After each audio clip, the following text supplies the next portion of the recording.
Hi, y'all. This is Kristen Chenoweth. Hi, I'm Gloria Stefan. This is Sarah Bareilles. Hi, I'm Patty Lapone. This is Lin-Manuel Miranda. You're listening to the Broadway Podcast Network.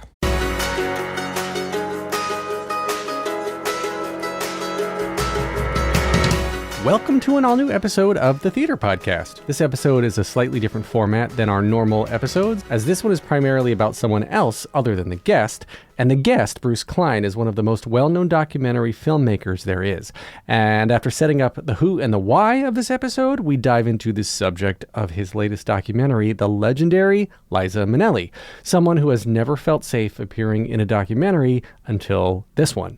It's truly interesting how different generations know Liza from different chapters from her life, and honestly, watching Bruce's film allowed me to put together all the pieces that showed me how truly one of a kind and influential Liza is, and what kind of trouble she has to overcome to maintain the limelight in her own way. In Bruce's film, called Liza, a truly terrific, absolutely true story, is set to premiere this June 12th, 2024 at the Tribecca Film Festival, which, as I'm recording this intro, you can still get a few tickets to go see. I highly recommend it. So yes, find me on social media, tag me in your stories, and everyone please enjoy this special Liza Minnelli focused episode with filmmaker Bruce David Klein. Here you go. 1, 2, 3.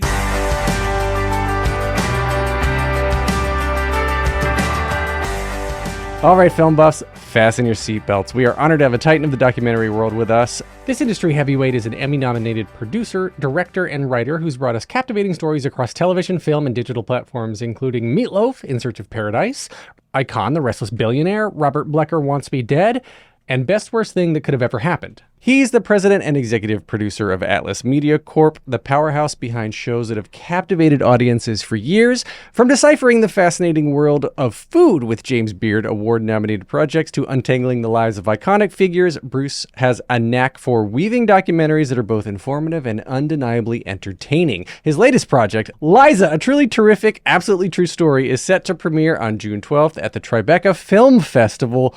Whew, Bruce David Klein, welcome to the Theater Podcast. Thank you for having me, and thank you for ably citing all of our very complicated long titles of our films. I don't know why we just ended up, a lot of our films have really long titles. So. The best worst thing that ever could have happened, of course, a Sondheim lyric, which I kind of plays me straight into, I guess, your current project, the Liza Minnelli documentary. Like, you've got all these other credits that we're going to get into, like, let's see, you've done Hotel Impossible, Alien Invasion, so many other things that are completely outside of the theater and performance art and culture space. Like, is this your love, like focusing on theater and performing and singing and whatnot? Yeah. I mean, basically, first of all, my company and I don't specialize in any one genre or one topic.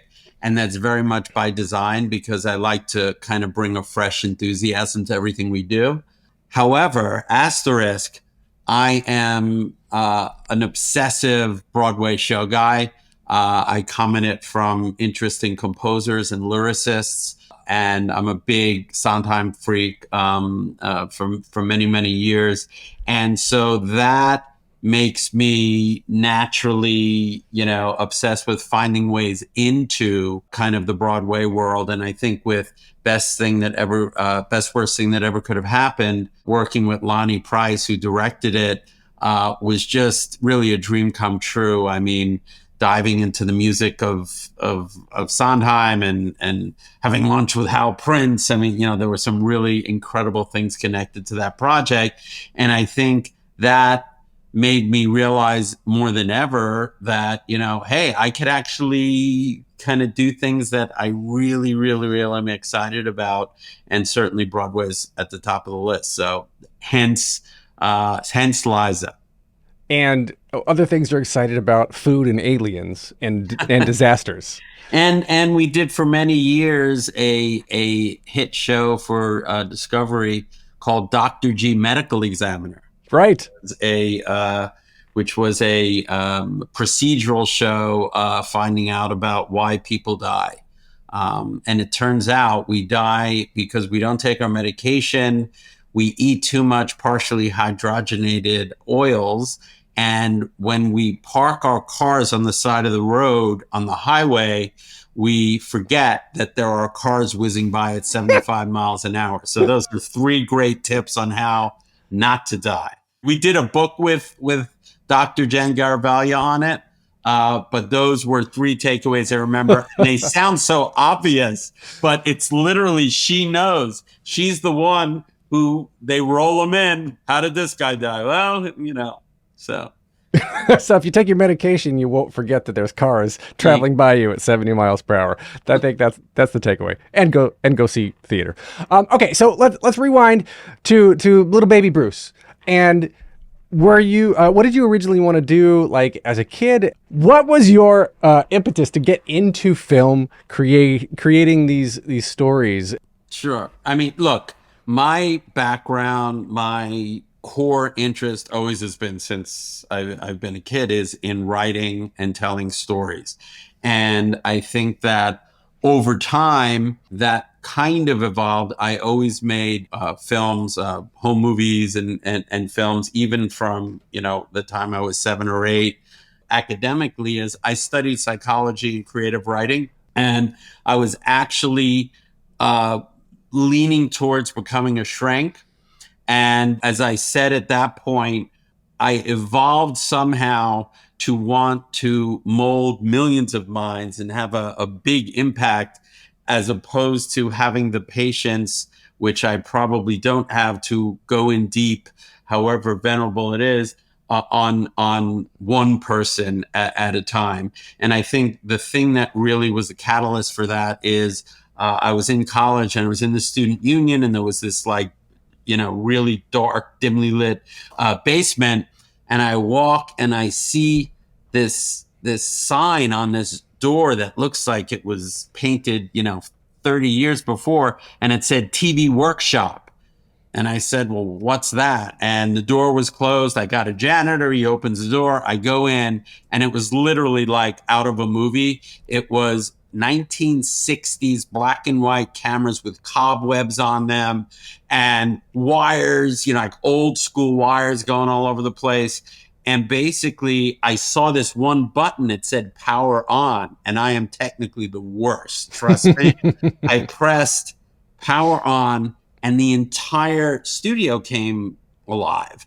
And I said, wow, this is kind of cool. And I started making these, quote, student films, and we started this workshop to have other people do it. And then we started like a weekly TV show. And there was one day that we did, and I was very avant-garde back then, I should say. I used to light pianos on fire, saw them in half. Like, What? Performance art. It was performance art. So basically, one day I was at the pub, the Ratskeller, and I look up and they had TVs all around, and my show was up there. And you saw me like lighting a piano on fire and everything like that. And I said, wow, I definitely want to do this. I don't want to do psychology. It was just really cool that people were drinking beer and they were like looking out of the corner of their eye at this, crazy thing that I did, which was terrible. But just the idea that, other people would watch it was kind of cool. When I graduated college, I had this idea that I had to do something in television. So I got a job actually in an upstate New York ABC affiliate. After a couple of years of that, all these people, these syndicators were called at the time, were trying to sell me shows for my stations. I was like a young program director choosing what shows. And literally they'd say, hey, what about this show? What about this show? And they would bring in demo tapes. And there was a moment in my life where I said, you know what? I could make this crap as well as they can. I started my own company. I was 25 and I started it with a credit card and basically built it up. We grew with the cable industry. And along the way, I would kind of get my yayas out by directing feature docs that were where I can dive in a little deeper. And these days, I'm spending a lot of my time, most of my time, directing my own films and, having a lot of fun learning about a lot of things I never thought I'd know anything about. I guess, the trust side. There's an emotional side to this. And this takes me to Liza, because when you're, people have to trust you to tell their story and tell it accurately, right? And so I know a little bit about this Liza Minnelli documentary, and I believe is it true? It's the only one that she's allowed herself to appear in willingly. Yes, it is shocking that, first of all, there have not been many documentaries about Liza over the years. And that was like a big wow to us. And that made it even more exciting to dive in, really. Well, how did you get connected with it, though? Like, how did she choose you and Atlas Media to be, to trust you with her story, with her life story? The trust factor is really important in making a documentary film, without question, of course. There's a really interesting push-pull that happens between director and subject. And sometimes it's very fractious and intense. So as an example, and again, no surprise to anybody who knows anything about him, but our film on Carl Icahn, who was, billionaire, corporate raider, legendary, tough negotiator, hardcore business person, there was a lot of friction, which is, hey, I want to show your history. I want to show what it was like during your bar mitzvah. I want to show your relationship with your mother and father. And then you get the pushback, and then you say, but I really want to show you, bring people and show this side of you. And then they say, I'll give you a little. And then you're like, but I want more, because my answer is always, I want more. My subjects, I would film you in the toilet if I could, because every moment is revealing in a different way. And what's interesting is that what you look for these themes in people, that in that situation, their behavior was X. In this situation, their behavior was X. In this situation, their behavior was X. Oh, what is the theme running through? Oh, that could be connected to their childhood. So you're always looking for things like that. In Liza's case, it's kind of an interesting story, because I was obviously too young when Cabaret came out, but I remember always seeing the poster that looked so naughty to me. It was, with Liza and the bowler hat and, the purple stripe. And it looked like, I'm not allowed to watch that, which of course made me watch it even more, made me want to watch even more. And then I remember seeing Arthur, and I remember saying, wow, what an incredible comedic actress. This woman has incredible timing, Liza Minnelli. Oh, wait a second. She was the one in that bowler hat, that movie I never saw. So I went back and I started watching, Sterile Cuckoo and Cabaret and all her stuff. And I started getting really, really interested in her. Cut to 2008. In 2000, I am an obsessive Broadway completist. I must see as many of the classic icons in their classic iconic roles as possible, whether it's Yul Brynner in The King and I, Carol Channing in Hello, Dolly, whatever it is, Topol, even though he didn't do he did the movie, not the Broadway show, still Topol and Fiddler on the Roof.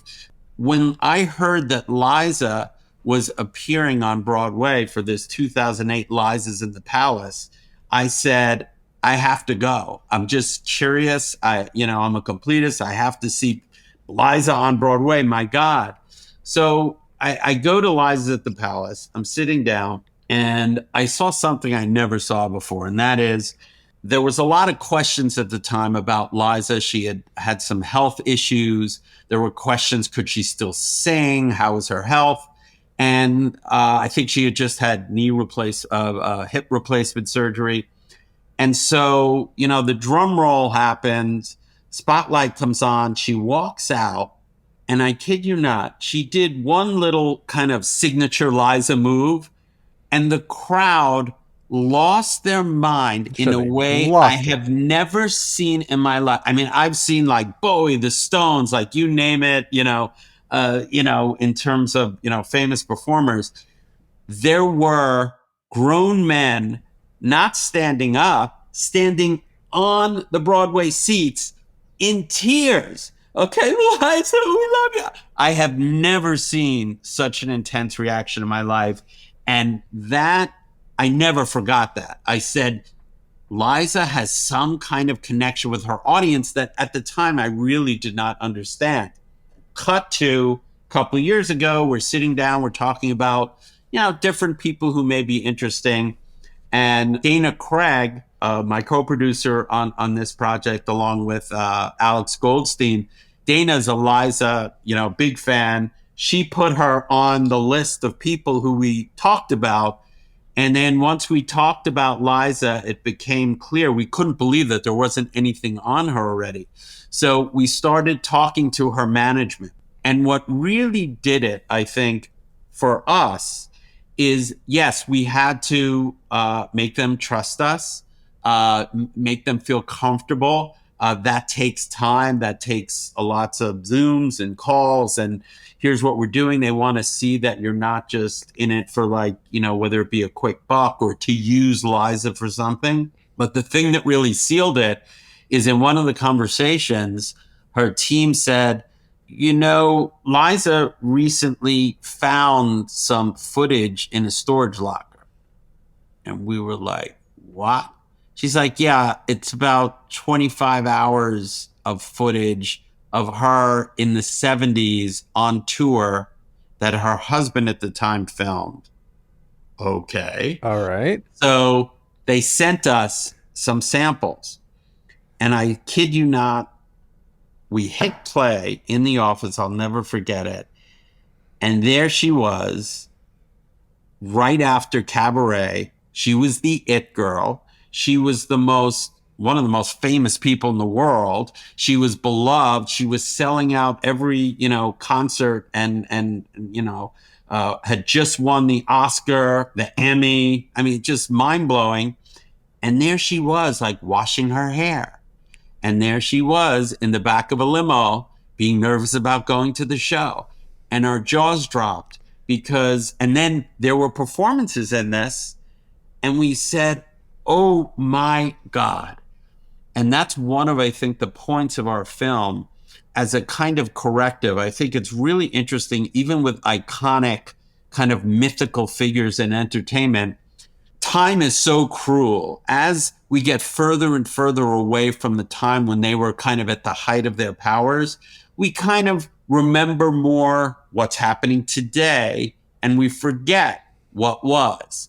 Well, what was explosive.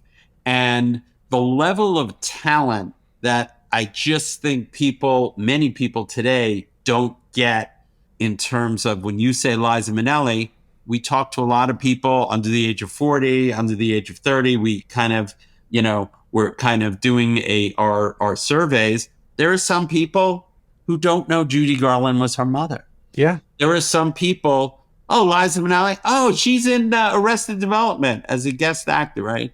Oh, Liza Minnelli. Oh, she was at Sex and the City, right? She did the single ladies thing, whatever. And that's how they know her, which is fine because that's their age and it makes sense. But hopefully it became clear as soon as we saw this footage that we could create some sort of corrective to kind of make this statement and show people this was and is an explosively talented person who can dance better than anybody, who can sing as well as her mother, if not better. That's a whole back and forth of people arguing back and forth. She's certainly this incredible actress, being nominated for an Oscar in basically her first film or second film, Sterile Cuckoo, in 1969, and then winning Best Actress in Cabaret when she's like 25, 26. Time for a quick commercial break. Hang on a second. Welcome back to the episode. We want to bring people back to that time so they remember that and understand and give them an insight into kind of what made her. Because the working title of the film is always How Liza Became Liza. which is not a good title, but it's a great working title. And that ultimately is what we kind of ended up with and these things kind of take interesting twists and turns over a period of time as you kind of develop these films. And, as I always say, which is my big rule, which is to let the material speak to you, to not come to it with, I want to make a film about this. I want to show this. This is going to begin here and end here. No, that will never lead you well. You want to let the material indulge in all, the information and the footage and every song and every video clip and every headline and newspaper article ever written about the person. And then the material starts talking to you. It's like a really cool process. And that definitely happened with Liza. You've got such amazing guests in the documentary too, like Ben Rimmelauer, Ben Vereen, Mia Farrow, Michael Feinstein, Joel Grey. I mean, even the late great Cheetah Rivera. I just love that there's Cheetah footage in here, and every one of them talks about her in such a caring is not strong enough of a word. Admiration, loyalty. I don't know. I mean, even like in the part of the documentary where you talk about going into Chicago to save her friends, Candor and Ebb were like two of her besties and all these other people involved with the production. And she's like, yeah, I'll go in. And I forget who was the lead at the time who had to go out for surgery. Gwen Verdon. Yeah, Gwen Verdon, of course. Who was Bob Fosse's wife. Who was Bob Fosse's wife? And Bob Fosse was the director. So yeah, so she's got this relationship. Like Fosse polished her dancing, and Halston polished the fashion designer Halston polished her looks. And it's like she even says this, I think, that she surrounds herself with talented people and strong friends that they all amplify each other. And it is such an inner group of caring, really loyal friends that all look out for each other and happen to be massively successful in their own right. Oh, they were all brilliant in their own way. I mean, first of all, we specifically wanted to make sure that everybody who speaks in the documentary knows Liza, knows her fairly intimately. We did not want this to be a hagiography, apple polishing, Liza's the best, only good things or whatever. We wanted it to be truthful. And that's actually came from Liza, because Liza, at one point during the filming, as we were leaving, she asked, hey, tell Bruce to come back. And she grabbed my hand and she said, Bruce, please don't make me look like a phony. Don't put in anything phony in it. And it was like heartbreaking, because nobody says that, because most stars, they want the phony in there. They want it to be all glittery and glistening and perfect and everything. There's no bad note and whatever. Not that there's any bad notes per se, but that was such an insight into her character, the way she thinks of things. When you approach telling a story of a subject, there is this impetus deep within you that says, tell the story chronologically. Okay? Tell the story. She was born in 1940, then she did this, and then she did this, then she won this award, then she did this movie, then she did that, and blah, blah, blah. And there's a reason for that, because we're used to getting information that way. We're used to, cavemen telling stories, and it's like, oh, I went out to get the meat. First, I didn't know what to do. Then I killed the mammoth. Then I brought the mammoth. It's like we're used to hearing stories sequentially. Right. And it's my job as a filmmaker to figure out ways to satisfy the audience while giving it to them in a very, very different way. And that is where this kind of golden rule of letting the material speak to me comes in. So basically what happened is, over time, we kept hearing people say, oh, Fred Ebb, yeah, he invented Liza. Oh my God, Halston, he invented Liza. And then when we were spending time with Liza, she would literally say, Fred Ebb invented me. Kate Thompson invented me. She would say these words, and that's when the light bulb went out, and it became obvious that the way to tell her story was through the point of view of her interaction with her mentors, who were people like geniuses like Bob Fosse, Halston, Fred Ebb, Charles Aznavour, who's a little lesser known in America, and Kate Thompson.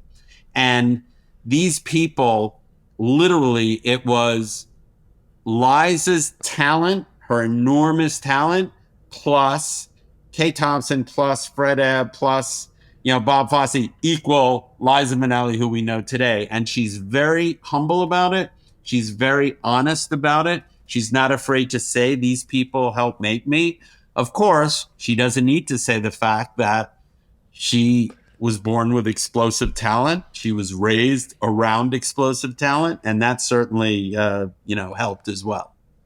She's caring, she's genuine, she's authentic. And like, she doesn't know how to be an inauthentic person. And even in the part in the documentary where you dive into the substance abuse and the addiction, right? Like, she very publicly went to the Betty Ford clinic, and then instead of, like what you were saying, other celebrities want the fake and the faux and to bury the dirty stuff. Even in her real life at that time, she started giving interviews about it and was talking about it, and like didn't know. It seems to me I didn't know any of this at the age that I am. I didn't know really much about this at the depth that I learned about it in the documentary. And for watching this, it just seems like she just doesn't ultimately know how to not talk about what's on her mind and how to express what's right in front of her face. And that's, I think, the mark of like a true artist, a true sort of genius in this space of like, she's bringing everything out of her onto the surface, and it's talking through singing, and it's talking through movement, and it's talking through literal talking sometimes, but she just has to tell the truth.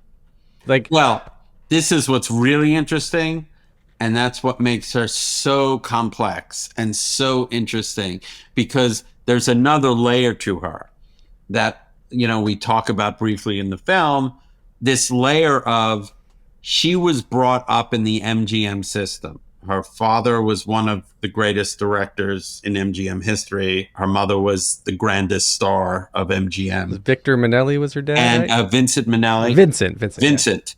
Yeah. Some say Vincente, but Vincent Minnelli. And she was taught from a very early age. In fact, she says, I was born, they took a picture. Because the fact is, it's like the third person who held her was Frank Sinatra. Her next door neighbor was Humphrey Bogart. If you look at home movies from her fourth birthday, you have Ira Gershwin and Harold Arlen and like all these famous songwriters and actors and actresses. So, she was born into that. The MGM system taught you never to say anything bad about somebody and to always put a sunny, positive spin on things.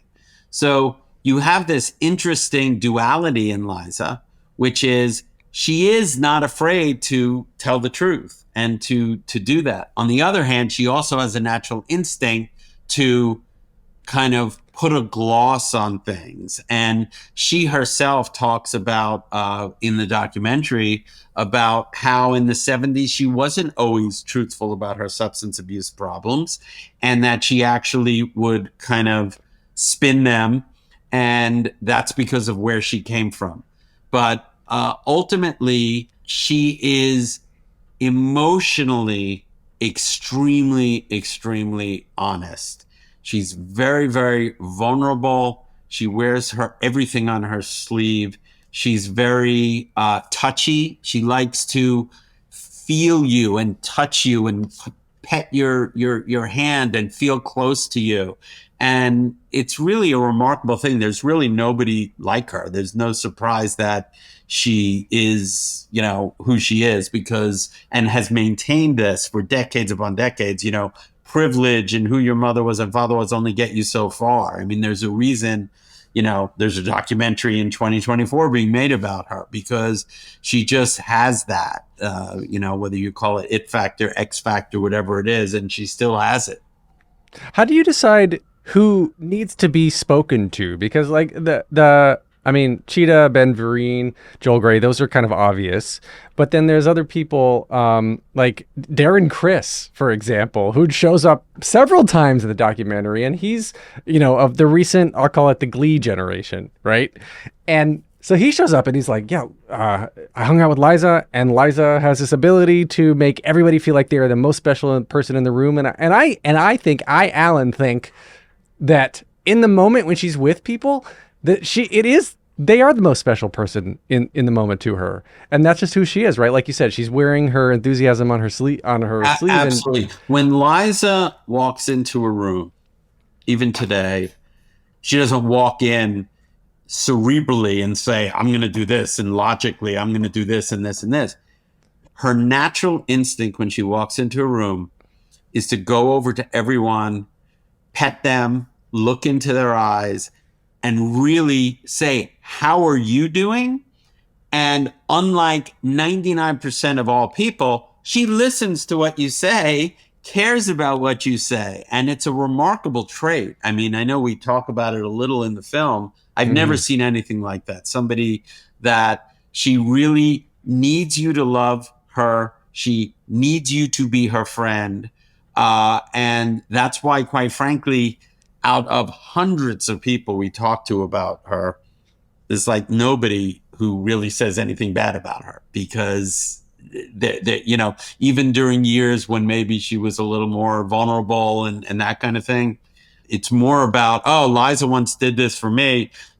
We talked to like one of, a member of her band, and it's like, oh yeah, I remember like all the guys were, missing all their girlfriends back at home. So she took us all to a strip joint in Paris or something like that, and she paid for it and she went with them. It wasn't just, so that concept of wanting you to be friends with her is a really, really important insight into what makes Liza tick. I like how you dive into the insights and the motivations behind what makes people, because that's a lot of the questions I ask on this podcast. And I got a psych minor, so I appreciate my psychology background. There, I'm getting into it anyway. Right. That's what I mean. I mean, you're talking about like the motivation, and they're like, oh, that probably relates to childhood, and I think that's such an overused trope because it's so true. You know what I mean? Like, we are who we are because of where we came from. And where we came from often has to deal with our childhood. And I love that. Oh, God, the clip that you put in of Liza and her mom, Judy Garland, where Judy keeps sticking the mic in her face to Palladium show. Yeah. Yeah, the Palladium show. Like, because all of a sudden, and this happened with Kay, her other best friend, mentor at the time, too. I think that the women in her life that were mentoring her mother included, started to get jealous because they wanted what Liza was getting naturally. Yeah, I think there was a very complicated relationship with her mother. I mean, she still to this day, tears well up in her eyes when she talks about her. Michael Feinstein, talks about how she melts anytime she sees her mother quickly on TV or hears, her mother singing. I mean, there is such a love and such a respect there, but it was complicated. And I know the classic kind of Freudian theory of, personality being frozen essentially at the age of 5. I don't know if it's quite that in her case, but certainly from an early age, she knew exactly what she wanted to do, exactly what she was good at, exactly how to work the system. We talked to George Hamilton, who is a family friend. He was in 1960 starring in a Vincent Minnelli movie, Home on the Hill. It was an MGM movie. Liza is 12 or 13, whatever she was, on the set. And, as he mentioned, she's doing a little tap dance. She's doing this. But he was this young, I think he was maybe 19, 20, young actor with wide eyes. And Vincent Minnelli was this great director. And he would go to Liza for the juice. Like, give me the tea. What's happening on the lot? Who's sleeping with who? How do I get ahead? How At do 12 years I old. get the best scripts? How do I get cast? Well, you got to talk to her. She knew her way around. This is like the age of 12 and 13. So she had that in her system. And I think a lot of times with great artists, we don't always realize the amount of work, the 10,000 hours, whatever you want to call it, the amount of work that goes into it. It was not effortless in Liza's case. It was not a free ride because of her privileged background. In fact, to the contrary, and that to me was one of the great insights, Liza, because I know the word privilege is bandied about a lot today as a negative thing, and certainly there are negative aspects to it. But in Liza's case, privilege was really a double-edged sword, because yes, it's true. Humphrey Bogart was her neighbor. She went to MGM every day. Her mother was like the most famous actress of her time. Her father was like the most successful director of her time. Yes, she also had enormous talent. But here's the fact. For Liza, who was born on third base, okay, her getting from third base to home was harder than for you or me or the average person to round all the bases. It was harder for her because of the expectations. Oh, she'll never be her mother. Oh, maybe she's as good as her mother. Nah, she won't do it. Oh, you know what? She doesn't have movie star look. She doesn't look like the movie stars, the blonde bombshells of today. She does. And there were such expectations which can get into your head, which can cause you great problems, obviously. But she overcame those. And that's why I say that was one big revelation to me that, here's an example where privilege was good, but it wasn't great. And it didn't mean the gravy train to stardom. She had to work at it, and the public needed to like what she was offering, which they obviously did. Time for a quick commercial break. Hang on a second. Welcome back to the episode. Something that I'm curious about too is, what happened with her parents behind closed doors, because, Liza herself had 4 marriages, right? So not saying that is any direct correlation to her parents' relationship, but you often repeat the behavior that's modeled for you. So I wonder if any of that was ever talked about, or you thought about putting that in the film or anything. I mean, I think the most insightful thing said about that was by Mia Farrow. And Mia, unlike just, oh yeah, she's a famous actress talking about Liza. No. She knew Liza. They were like in grade school together. They became close friends when they were 12. They were at each other's house. They used to have sleepovers regularly. They went to modeling class together and dance class together. They really, really, really were very close. And I think Mia's insight about that was correct, in that Liza always throws herself into a relationship, and under that theory that she loves to love people and be loved, I think sometimes, as Mia said, she's like, I met this person. This person's great. This is the best. This is the one. And it's kind of this cute, endearing aspect to her personality, which ties into that idea of wanting you to love her and wanting to love you deeply.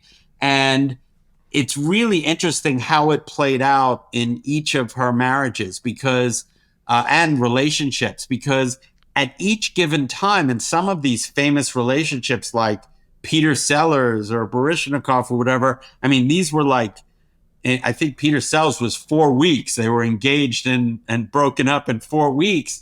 But at that time, and we have a clip of her talking about her love for Peter Sellers at that moment, you kind of see it. You see, this is the greatest. This is going to be the best. And it's almost childlike in that way. So I think it's less, her mother than it was that aspect of her personality.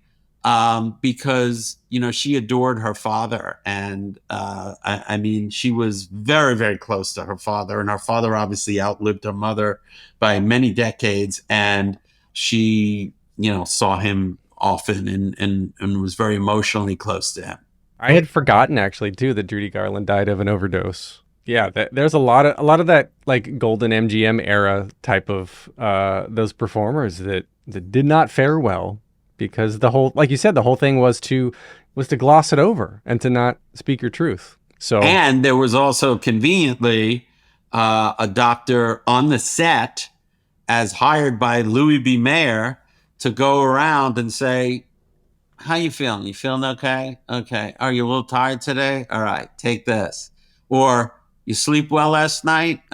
You didn't? Okay. Yeah. Tonight before you go to sleep, take this." So the Mr. Feelgood, there was an actual Dr. Feelgood, that did not help a lot of these young stars, especially a 14, 15-year-old Judy Garland, who had to maintain her weight, maintain her voice, maintain her, get good night's sleep. I mean, they worked her, crazily. She was the biggest box office draw. Yeah.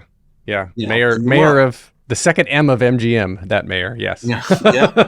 Who be? Oh, God. Okay. Well, I feel like I could talk about this forever. All right. So everybody needs to, if you can. Oh, real quick. Actually, I was going to say, everybody's to go to Tribecca if you can on June 12th and see this premiere. But I wanted to ask you, for those of us dummies like myself who don't understand the benefit of festivals, why push for festivals? Why? And you always hear about Tribecca and Cannes are the two big ones that you hear about all the time. Like, what is it about festivals, and why are these two like sort of, how can they launch a movie? Sure. Festivals, what it is that, a movie is so personal in terms of your response to it, your reaction to it. It's just so subjective. Okay. And I think industry execs are always very wary until something has a rubber stamp of approval. So what's the stamp of approval is audiences like it. A critic reviewed it at a festival and wrote a good review, whatever it might be. And that allows you, once there is that kind of buzz, to have more opportunities in terms of where you want the film to end up. Is it better as a theatrical? Is it better as a big streamer? Is it better? What's the best life for this film? And the kind of audience reaction allows you to feel that. Also, there's just something about so many films these days, as you know, they just go to, right to streamers, and they never hit theaters. There is something still in this day and age magical. On the Wednesday, the 12th, we're going to sit there with 1,000 people. I think the theater holds 1,000 people, and watch and experience this incredible person's life, on the big screen. And we're going to react, and hopefully people will, laugh and cry and feel connected to her. You can't get that when you have millions of people separately watching it in their living room. So I think that's the benefit, the big benefit of the festival early on. With Liza, we're not worried. Separate from whether the movie's good or not, Liza is fantastic. So I won't make any prediction on that front, but she is the one and only. I know that, you could go on the Tribecca site, and I believe there are some tickets still available for the premiere screening, which is on June 12th. Mm-hmm. And that's going to be wild. I will be doing a Q&A after that. Although people who watch this probably heard me talk enough. I don't know if they need another Q&A. It'll be fun. So that's why we do festivals, to start the factory going that is the promotion machine of the film. That's the turn on the factory. That's the beginning. That's so cool. That's cool. And I think there's a reputation that comes, or an association, a positive association, of course, that comes with being even accepted into Cannes or Tribecca in the first place, because they have a quality bar. And then we're like, they won this and they won that. And then it's like even better, right? Like it's... Oh, yeah. I mean, yeah. I think Tribecca announced it. I think they got something like 12,000 entries. So they weren't all documentaries, obviously, but they choose 100 or 150 total films out of 10,000, 12,000. So it is an honor to be accepted, and we were accepted pretty early in the process, and that hopefully is a tribute to how interested people are in hearing Liza's story. And I think people will be surprised by a lot of stuff. You have certain expectations about Liza based on whether the last couple of years or her Liza's at the Palace in 2008 or her marriage in early 2000s to a very unusual person that was the head of the on the cover of all the tabloids. But she's so many layers deeper than that. And the talent, I think one of the expert professors in the film says, the talent from the beginning just oozed from her. And I think that, that may be an alternative title that's much shorter than ours, oozing talent or something. I love the word ooze. I don't know. I always wanted to use that somehow. You can repurpose the Teenage Mutant Ninja Turtles 2 title, The Secret of the Ooze. It could be all about Liza Minnelli, The Secret of the Ooze. Oh yeah, she could Ninja Turtle also. She could do that. She could dance her way out of any fight with Shredder. All right, so 3 closing questions I asked to wrap up the episodes. The first one, just very simply, is what motivates you? What motivates me? What motivates me is taking traditionally dry or esoteric subject matter and making it commercially palatable for the masses.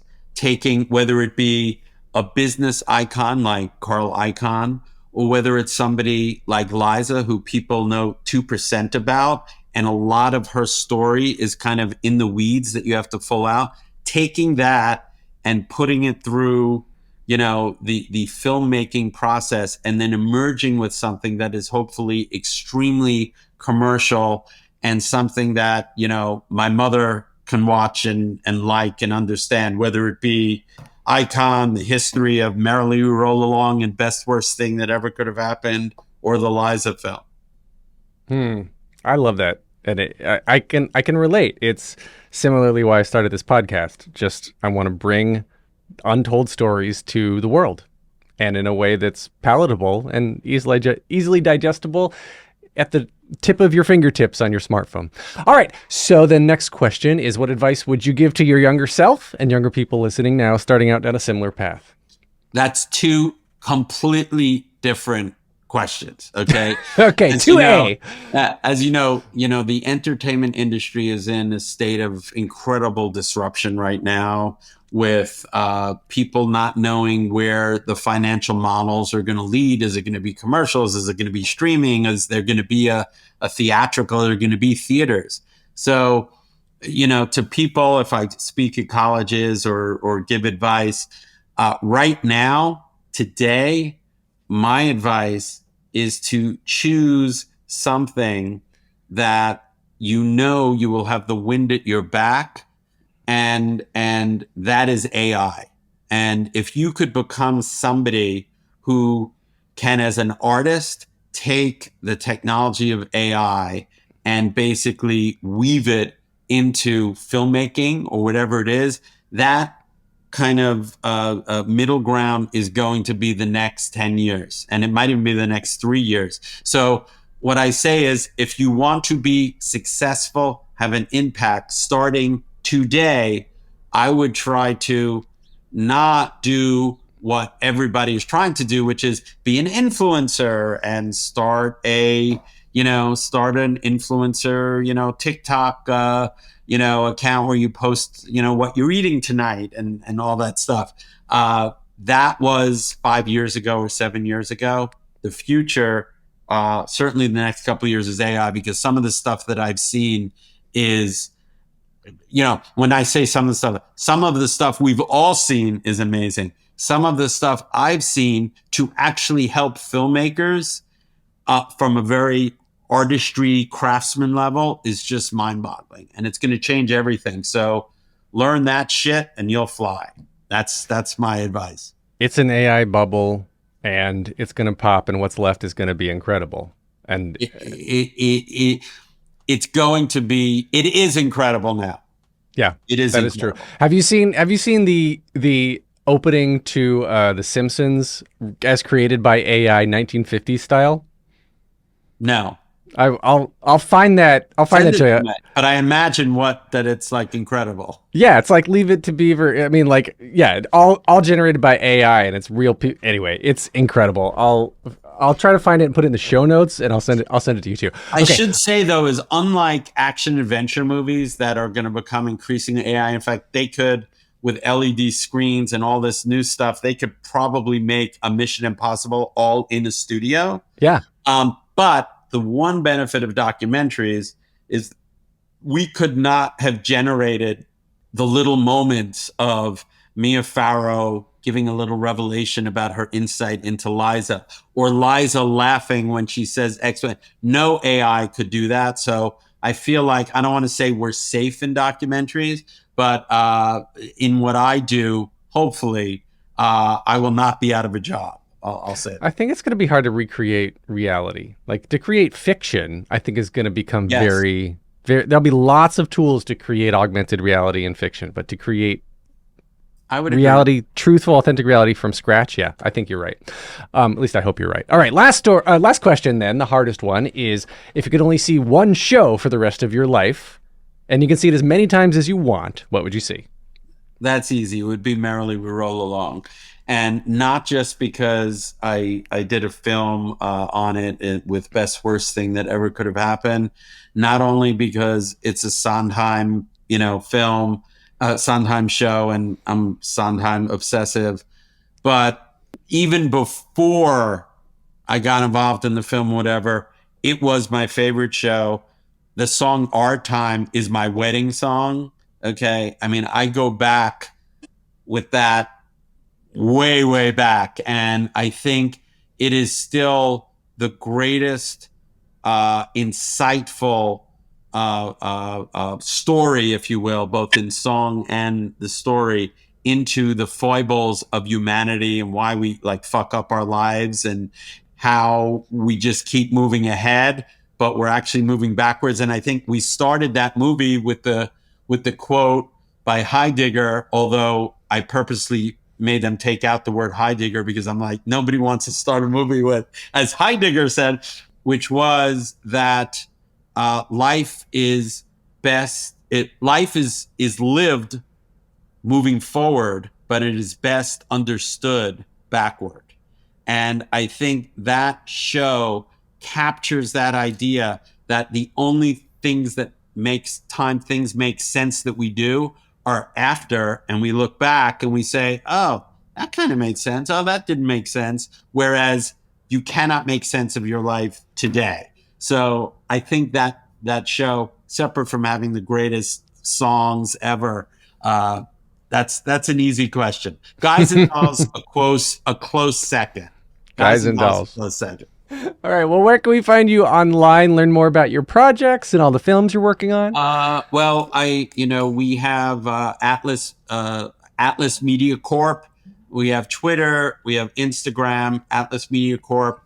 Also, most importantly now is on the Tribecca site, if you search for Liza, a truly terrific, absolutely true story, our long title, that's the landing page, a little bit about the film, and a great little teaser photo of Liza from the found footage that the long lost but found footage that we had, and a way to see all the screenings and how to buy tickets. So highly, highly recommended to see it. It'll be a great night for me and for people who love Liza and for people who want to learn about Liza. So, well, I hope that when wins all the awards and gets the major theatrical release and has a smashing opening weekend that all the critics raves about, that we can look back on this episode and be like, it all started on June 12th, 2024. Hopefully for that, but my reward is literally people walking out of the theater and saying, wow, is she talented? Like that's the goal. I mean, honestly, that is really, really all I want. Is then I know that I proved what I wanted to do, which is there's no one like her, and you have to know her story because it is so connected to each of us in different ways. It is. It absolutely is. And I agree. I loved it. I love the film, and I can't wait to share it. I can't wait for everyone to see it. It's just good. So thank you. You're among the first audience. So thank you. You can find more of me on Threads, Instagram, TikTok, and Facebook. This is a podcast, so of course leave a rating and a review. The music you're hearing now is from Jukebox the Ghost. And Bruce Klein, thank you so much. I really enjoyed this chat. Me too. It's been fun. Take a deep breath, make the world a little colorful.